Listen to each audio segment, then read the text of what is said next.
This week on To the Contrary. First, protecting the safety net. Will he or won't he? Then, is presidential daughter Ivanka Trump a prop, or does she have a role in policy? Behind the headlines, we talk with the woman who wrote Hidden Figures, the book that spawned a movie up for 3 Oscars.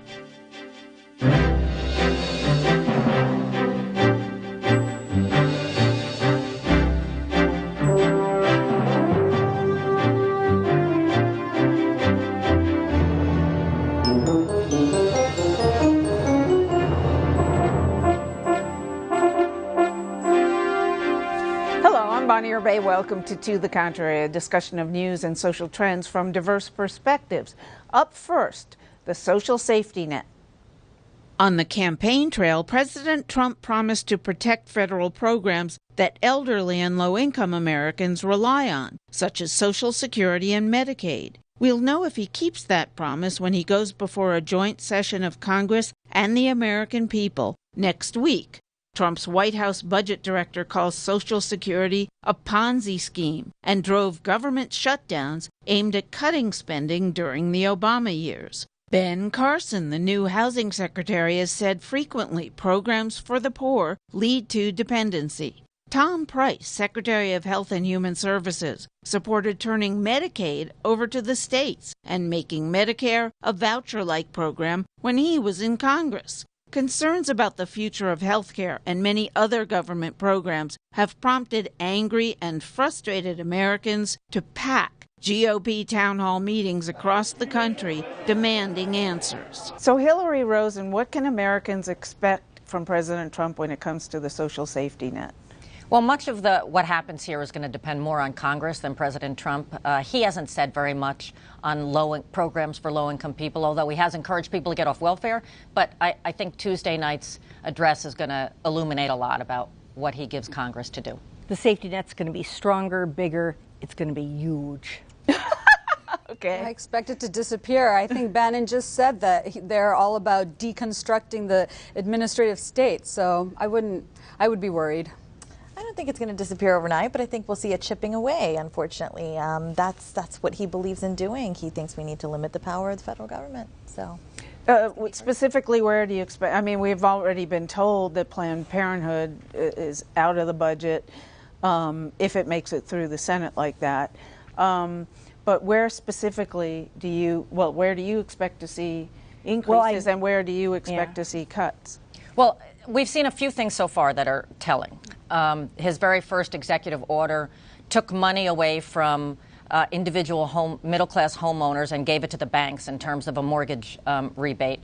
We've seen, regulations on the side giving essentially more money to corporations, whether that trickles down. Look, I'm a pro-business Democrat, so I do want to see business do well and grow jobs. But I think that to the extent that everything is focused on corporate profits and not the safety net, not things like health care, not things like Medicare and Medicaid, which really provide such basic protections, it's really going to be troubling if that's the only direction we see this country going now. Yeah, I spoke to the people who are beachhead at the agencies dealing with the social net this morning, and they said, the president is firmly committed, no matter what any of his appointees are saying, firmly committed to keeping Medicare and Medicaid, Social Security intact. Well, but now that you mention strengthening it, he says one thing. He says he's going to go in one direction, and then his budget director said something always roll it back. I mean, look at Tillerson on Russia. Look at on this, he said and says again and again and again, he feels people have paid into it, even though they haven't funded their entire retirement, that we owe it to them, that it's a contract that he intends to keep. Okay, so where is he going to cut to pay for tax cuts? That are lots of different places. The transition teams and all the agencies actually have 10% cuts that have already been put in place to go through the system already, but Medicare and Medicaid and Social Security are not on that list. And they wanted me to emphasize they're not on that list. Okay, what about welfare? Welfare, it's going to be deconstructed. It's going to be changed, because what we have now is a system that traps people into dependency. You have 2 and 3 and 4 and 5 generations of people that are stuck in the system. That is not what it was intended for. That destroys those families. Well, there is very little welfare. The only people who get welfare today are poor women with children. There's no sort of work substitute program of welfare. Bill Clinton actually eliminated that. That's not true. So yes, food stamps, food stamps is a very significant piece of the social safety net. And that I think we will see cuts in, which is troubling.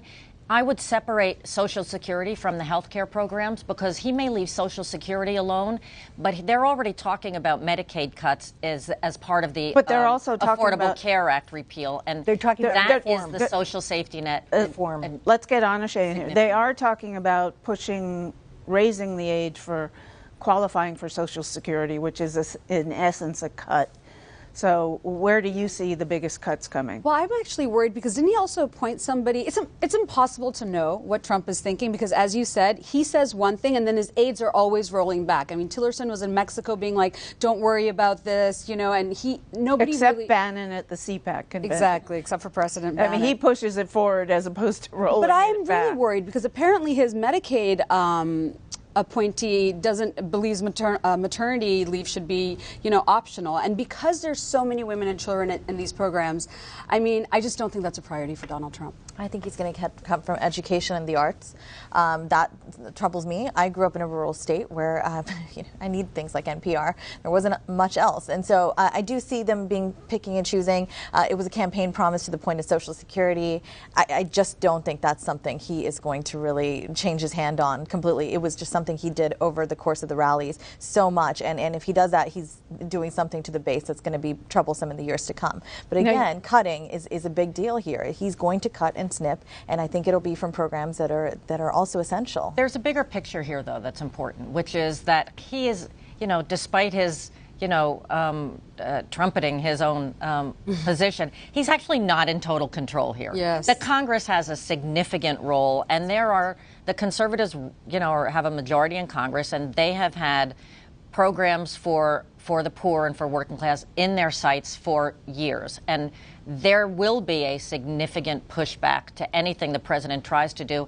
And in fact, he appointed one of the most conservative members of Congress to be his budget director. So I do think that we're going to have too many fronts to try and save at the same time, and we're not going to be successful. Well, and and people are going to be hurt. With a 47 seat, the Dems are 47 seats behind in the House, and they're 2 behind in the Senate. So with those minorities, pick food how stamps, powerful pick Planned are they? Parenthood health clinics, pick education subsidies, pick any number of issues. We're not going to be able to save everything. People are going to be hurt. I think that's, again, a gross overstatement. He sees also the real... But if he doesn't cut seriously... If I can finish? Yeah, but if he doesn't cut seriously, doesn't he... I'm about to answer that. Lose the conservatives? I'm about to answer that. See, it's not a zero-sum game. You expand the pie. That's why so much concentration on stimulating the corporations, bringing jobs back, and trying to grow the GDP, which has been a miserable, last year ended up at 1.9%. Worst recovery ever. Even coming out of the Depression, the Great Depression, we did better. So the point is, if you up that growth rate, all of the programs are going to be able to stay more intact because you're going to have more tax revenue. You won't have more tax revenue unless we grow the economy. Well, we're not going to have more tax revenue because he's committed to cutting taxes, which I'm not totally against. But let's not pretend we're going to have a bigger federal budget. Growing GDP, you don't have to worry sorry, about. Sorry, what you're suggesting is we're going to have a bigger federal budget with an increase in GDP, and that's not going to be the case. The tax cuts will take care of that. No.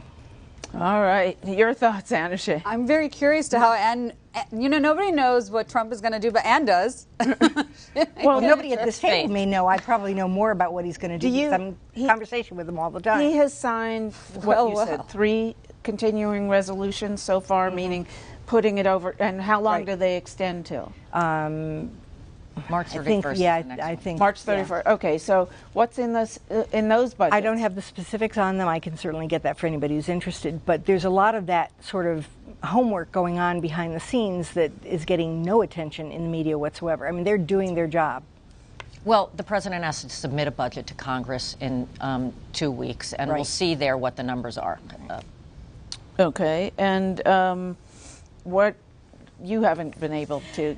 Look, I mean, I think he's doing the homework right now. Cuts across the board are coming. Who's going to suffer? It's only a matter of time. But I think the goal here for Mr. Trump is to toss a lot back to the states. This is it. And he feels the states have taken too much, so the homework will tell us it's too early. It's too early. All right. Let us know what you think. Please follow me on Twitter @BonnieUrbay or @ToTheContrary. From the safety net to the softer side of President Trump. Critics are alleging that Ivanka Trump's role is more PR than policy. The president's daughter visited the National Museum of African American History and Culture alongside Donald Trump. At the museum, President Trump condemned a recent spate of anti-Semitic attacks after being criticized by many, including his former opponent, Hilary Clinton, for not responding more quickly and vehemently. Ivanka converted to Judaism after marrying Jared Kushner, and she responded to the attacks before her father, tweeting, quote, "America is a nation built on the principle of religious tolerance." Ivanka has been present at meetings between the president and other heads of state, but she holds no official role. This has critics asking if Ivanka's main function is to soften the president's image. Is it, Anne?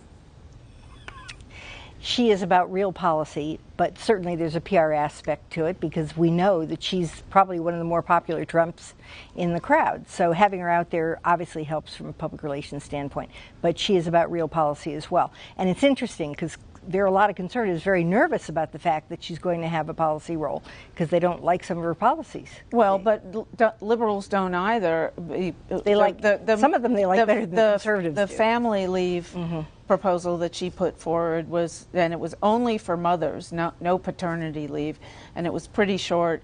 And liberals just said, you know, this is nothing. Well, it's a starting point and certainly better than anything Republicans put forward before. But it's interesting. There is this tension between conservatives and the Ivanka fans as to who's going to win out. We'll see.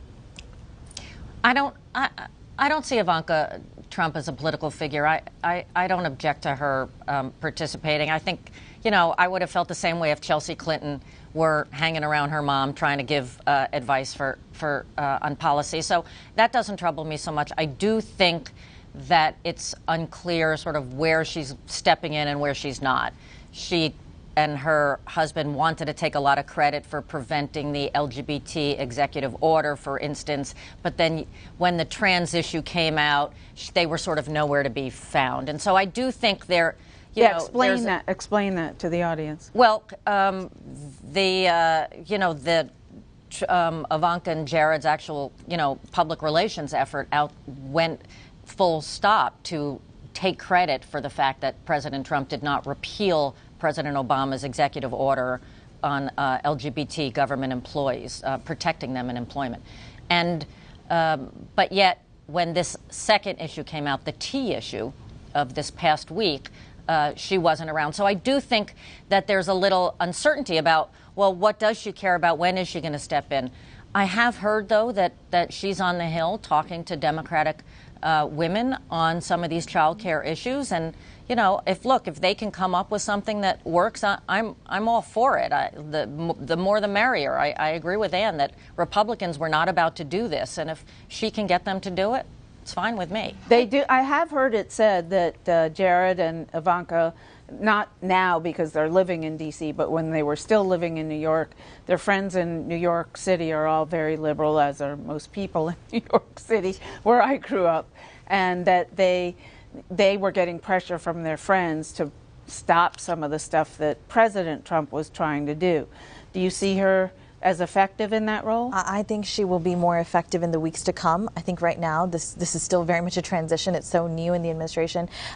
Ivanka is an enigma wrapped in a mystery, I say, because she was this woman that was truly a force, before her father's campaign. She was somebody that I think women on both sides of the aisle could look to and sort of admire and say, this woman is setting the tone for what the modern American woman is. Successful in her own endeavors, and then she was thought to be the mastermind behind the campaign, she and Jared, but suddenly we see this absence. And I think it's because they're not in the room at times. That's what we've seen with this administration. It just depends on who's in the room and when. And they're Orthodox Jews, so they're observant. And I think there's a lot that happens on the weekends at the White House.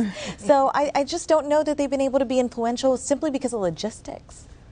I think it's like when people accuse you of being racist and you're like, I'm not racist, look at my black friend. I think that's what Ivanka is, the token, look, but Ivanka. First of all, she doesn't have an official role in this White House. Second of all, I think it's plastic feminism 101. Jill Filipovich of the New York Times really articulated this well, that they're a perfect cover for Trump's misogyny, Melania and Ivanka both, because they're conventionally attractive and they're quiet. They don't make any demands. And at the end of the day, look at Trump's policies towards women. Look at his history towards women. I mean, Jill Filipovich said that he is the modern incarnation of male chauvinism. And that is the man that they advocate for and the man that they're pro-typically Trump. So spare me. Spare me. Ask his employees, and you'll get a very different picture from this. Well, I remember one of his employees telling New York Magazine right. that he paid the women less, but that was because the men had law That was degrees. one person, and she actually had said both bad and good about it. Where was she about the global gag rule? Where was she about the Muslim ban? She picks and chooses her issues, and they just randomly throw her out. She's a tool. And did anybody see the video of Trump holding those two adorable grandchildren who were decked out like no kids you know in real life, walking him to the helicopter, and he's like this. You know, he's proud of his grandchildren. Well, no, it almost seemed like he'd never done it before. Oh, come on. He just met them that day. Star. Bonnie, at the end of the day, he's a reality TV star. The sensationalism that comes along with the Trump brand. Do you find it interesting how they can take anything he does and put the worst possible spin? It has to be this. You know, if you have hate blinders on about him, everything he does, you're okay. Well, let's but here's I think this is the real issue with the president, which is that because he spoke on so many issues out of both sides of his mouth during the campaign, even his own campaign team was constantly going back and forth about, no, he meant this, no, he meant that, don't take him literally, take what's in his heart, constantly. I think the problem is that people keep imposing on him based on the people around him what he really feels. So does he feel like Steve Bannon feels, or does he feel like Ivanka feels? Is he like, will Jared be moderating or not? I think the problem is that President Trump is just not particularly ideological, doesn't have a particular core, and these things are going to continue to play out as he develops a governing style in theory here. Okay, behind the headlines. The Academy Award-nominated movie Hidden Figures has become quite the blockbuster. But before there was a movie, there was a book detailing the story of 4 phenomenal women whose wit and intelligence helped lead America into space. We sat down with Hidden Figures author Margot Shetterly. I started working on Hidden Figures 6 years ago. I'm from Hampton Roads. My dad is a NASA Langley research scientist.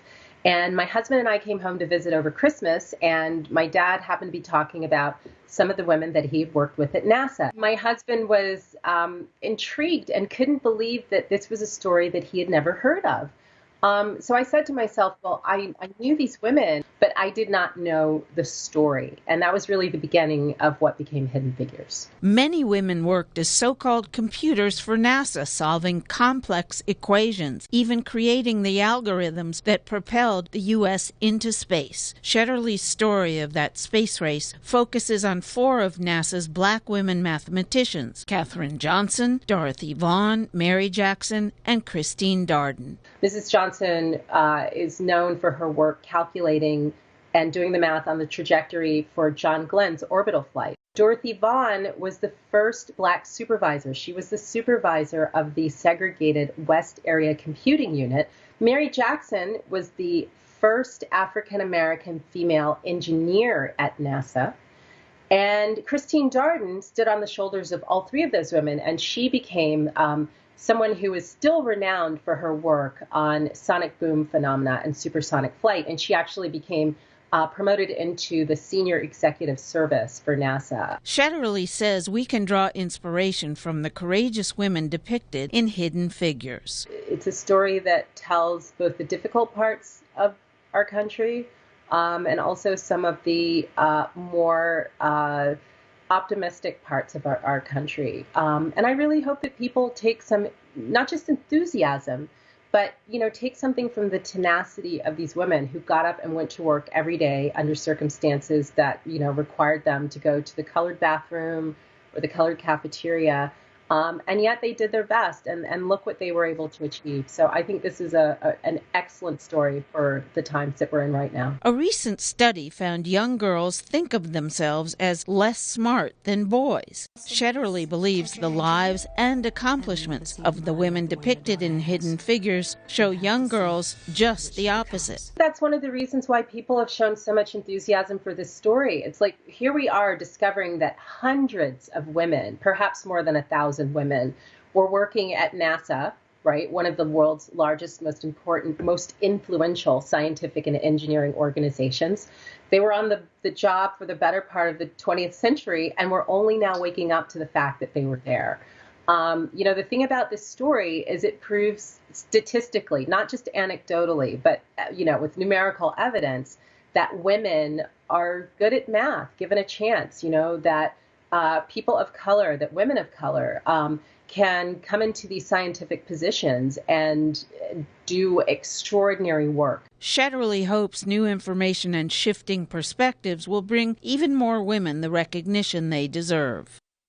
As we understand more about what they did, and we kind of look at their contributions with a different frame, I think it will be more likely that not only these women, but many women like them will start getting the credit for the work that they did over the decades. As for the success of the movie version of her book, I think there's a lot of different people who were eager to see themselves, whether it's African Americans or women or scientists.